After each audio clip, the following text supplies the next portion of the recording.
Have you ever wondered why we only see one side of the moon from Earth? Please follow the channel and like this video. This fascinating question has captivated humans for centuries. You might think we should be able to see all sides as it orbits our planet, right? Well, here's the catch. The moon's orbit and rotation are in a unique dance, and it's this cosmic ballet that keeps one face consistently turned toward us. Let's delve a little deeper into this celestial mystery. Our moon orbits the Earth in what's known as a synchronous rotation. This means that the moon rotates on its axis at the same rate that it orbits the Earth. In simpler terms, it takes the moon the same amount of time to do a full spin on its axis as it does to complete one orbit around our planet. And that time, for those curious minds out there, is roughly 27.3 days. But why does the moon behave this way? Well, the answer lies in the gravitational interaction between the Earth and the moon. Over millions of years, the Earth's gravitational pull has gradually slowed down the moon's rotation. This process, called tidal locking, has led the moon to show the same face to the Earth continuously. Now you might be wondering, does this mean there's a side of the moon we never see? The answer is yes and no. We don't see it from Earth, but it's not hidden in eternal darkness as some might think. The so-called dark side of the moon receives just as much sunlight as the side we see. It's just that we're not in a position to observe it, but more about that in the next scenes. So, while it might seem mysterious, the reason we only see one side of the moon is all due to its unique orbit, a splendid dance of cosmic forces that has been perfectly choreographed over millions of years. And it's this dance that presents us with one of the most familiar yet intriguing sights in our night sky, the face of our moon. But how exactly does the moon orbit the Earth? That's a question that has fascinated astronomers and scientists for centuries. It's not just a matter of the moon floating around in space. There's a lot of physics at play here, specifically the science of gravitational forces. To understand the moon's orbit, we first need to grasp the concept of gravity. You see, every object in the universe, be it as colossal as a star or as tiny as a speck of dust, exerts a gravitational force. And this force is what keeps everything in space, including the moon, from simply drifting away into the cosmic void. The Earth, being larger than the moon, exerts a stronger gravitational force. This force pulls the moon towards it, but at the same time, the moon is also moving. If the moon were stationary, it would fall straight into the Earth under this gravitational pull. However, the moon's forward motion, or its tangential velocity, creates a centrifugal force that counteracts Earth's gravity, preventing the moon from crashing into us. So the moon is perpetually falling towards the Earth, but its forward motion keeps it from ever reaching us. This delicate dance between gravitational pull and tangential velocity is what maintains the moon in its orbit around the Earth. Now let's talk about the moon's orbital period. It takes about 27.3 days for the moon to complete one orbit around the Earth. But interestingly, it takes about 29.5 days for the moon to cycle through its phases, from new moon to full moon and back to new moon.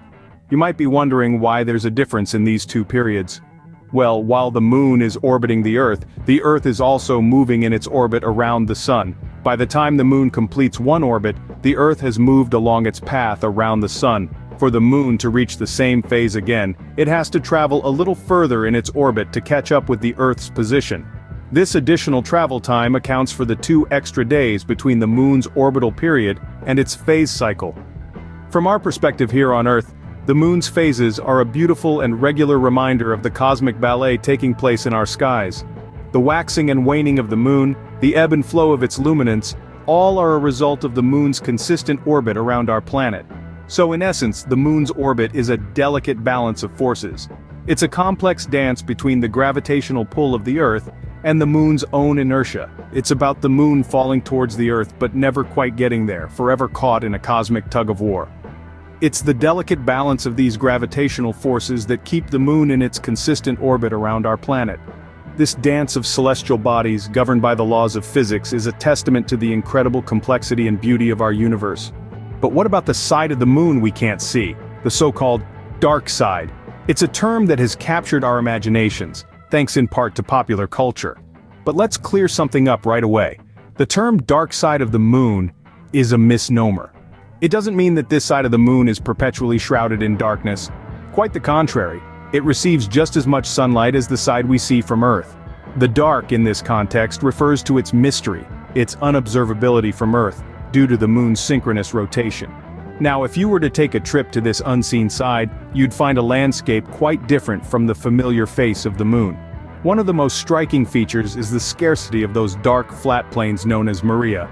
The far side is heavily cratered and rugged, a testament to the moon's violent past. Another noteworthy detail is the moon's far side crust, which is thicker than that on the near side. Scientists have proposed several theories to explain this disparity. One popular theory is that a second moon, formed from the same collision that birthed our moon, eventually crashed into the far side, adding an extra layer of crust. This mysterious side of the moon has always intrigued scientists. It wasn't until 1959, when the Soviet spacecraft Luna 3 transmitted the first images, that we got our first glimpse of what lies beyond our view. Those images revealed a world markedly different from the moon's near side, sparking a flurry of questions and theories that continue to drive lunar research today. In the end, the dark side of the moon is not so dark after all. It's bathed in sunlight, just like the side we see, and it's marked by an intriguing and complex landscape. While it's often out of our sight, the dark side of the moon is just as fascinating and important to understand as the side we can see. So, what do we know about this elusive dark side of the moon? It's a question that has intrigued us for generations, and it's only in the last 60 years or so that we've begun to unravel some of its secrets. Our journey of exploration began in earnest during the height of the space race, with the Apollo missions of the late 1960s and early 70s. Though the Apollo astronauts never landed on the far side of the moon, they did capture some of the first detailed images of this mysterious region, giving us our first glimpse into its rugged, heavily cratered landscape.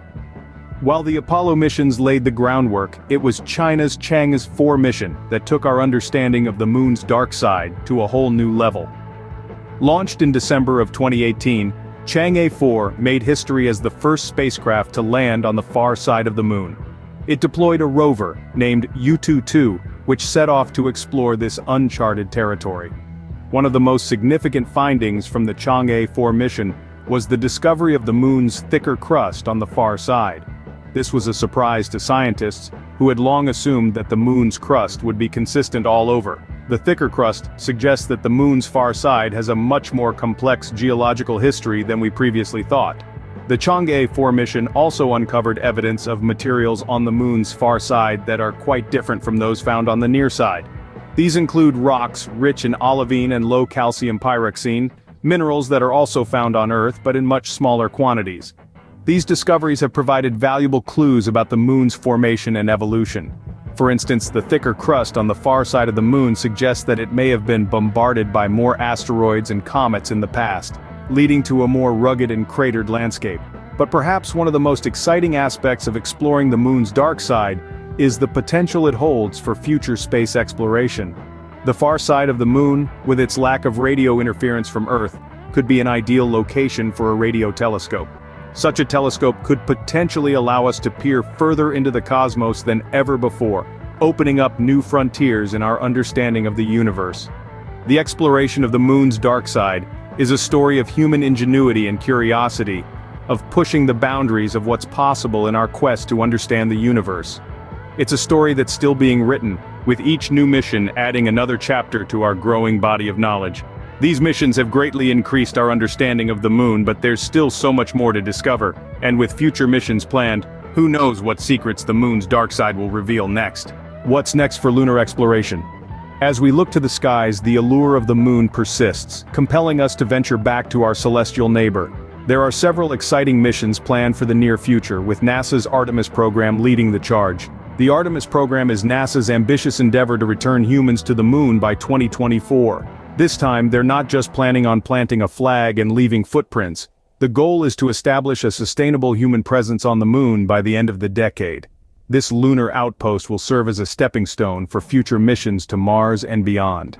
But the Artemis program isn't just about exploration, it's about making history. For the first time ever, a woman will set foot on the lunar surface. This monumental step will shatter the glass ceiling in space, proving that the final frontier is open to all of humanity. In addition to Artemis, there are numerous other missions planned by different countries and private companies. The moon is becoming an increasingly crowded place, with everyone keen to unlock its secrets and harness its resources. These missions aim to answer many of the questions we still have about the moon. How was it formed? What's beneath its surface? Can it support human life for extended periods? The answers to these questions could revolutionize our understanding of the moon, and by extension, our place in the universe. We'll also be studying the moon's unique orbit in more detail. By better understanding how the moon orbits the Earth, we can refine our models of how other celestial bodies move and interact. This knowledge could be vital for future space exploration and for predicting the behavior of asteroids and comets that could pose a threat to Earth. With these upcoming missions, our understanding of the moon and its unique orbit will continue to grow. The future of lunar exploration is bright, and the next chapter in our moon story is just beginning. So, let's keep our eyes on the skies as we prepare for our return to the moon. So, let's recap what we've learned about the moon's orbit and the dark side of the moon. We began our journey with the mystery of the moon's orbit. We discovered that the moon's orbit around the Earth is not a perfect circle but rather an ellipse, with our planet at one of the two foci. This elliptical orbit is the result of a delicate balance between the gravitational pull of the Earth and the moon's momentum. We then delved into the physics behind the moon's orbit. The moon's consistent orbit is the result of two fundamental forces at play: gravity pulling the moon towards the Earth, and the moon's inertia, which strives to keep the moon moving in a straight line. This delicate dance between gravity and inertia results in the moon's elliptical orbit around the Earth. Our journey then took us to the far side of the moon, often referred to as the dark side of the moon. But as we've learned, it's not actually dark. In fact, it receives just as much sunlight as the side we see from Earth. The term dark is more a reference to its mysterious nature, given that it's always facing away from us. We explored some unique features of the moon's far side. It's more rugged, with a multitude of craters and less of the smooth, dark maria that characterize the near side. This disparity is due to the moon's tidal locking with the Earth, which causes one side of the moon to always face us, protecting it from meteorite impacts. Our exploration then shifted to the future with the next mission to the moon. With a focus on the moon's south pole, the next mission aims to investigate the presence of water ice, a crucial resource for future lunar inhabitants. The mission also aims to explore the moon's dark craters, which could hold clues to the solar system's early history. As we've journeyed through the moon's orbit, its dark side, and the exciting future of lunar exploration, we've uncovered a wealth of knowledge about our celestial neighbor. Yet there's still so much more to learn. Every new mission, every new discovery, brings us closer to understanding not just the moon, but our place in the universe. The moon's orbit and its dark side are not just celestial phenomena, they're testaments to the laws of physics, the history of our solar system, and the potential future of space exploration. They're reminders that we're part of something much bigger than ourselves, a vast universe full of mysteries waiting to be discovered. Thanks for watching, and please hit the like and subscribe.